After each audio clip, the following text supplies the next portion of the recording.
Dvorec Rakičan je izredno pomemben za razvoj podeželja.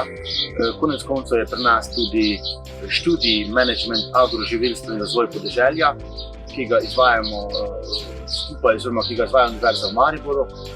Pa ne samo na tem področju, tudi drugače. RIS je dejansko na lokalnem okolju, na podeželju in je vpet v celotno lokalno dogajanje celotnega Prekmurja, celotnega Goričkega, ker je seveda tudi Dvorec Rakičan velikokrat vstopna točka za turiste, ki prihajajo in si ogledujejo celo Prekmurje. V naši neposredni bližini je avtocesta, mislim, da kilometer stran, in turisti, ko pridejo z avtoceste, se najprej ustavijo pri nas v dvorcu. Vprašajo, kako naprej, kaj se da dobrega pogledati, kje je kaj zanimivega, in mi seveda z veseljem pomagamo.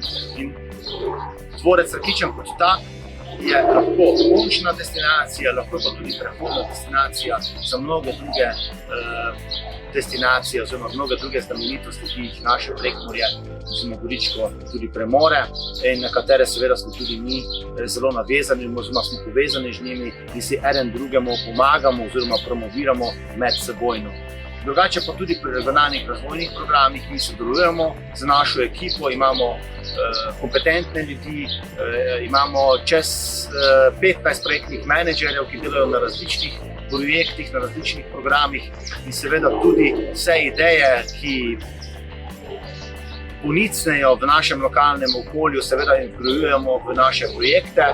Tako imamo cel kup partnerjev iz različnih delov Prekmurja, tudi pri drugih projektov, od recimo Krajinskega parka do manjših podjetij, s katerimi sodelujemo, kakšni dobavitelji lokalni, od proizvajalcev vina do tudi sirarne in tako naprej. Vse to se nekako pri nas vključuje v našo ponudbo in tudi v nadaljnje naše razvojne projekte.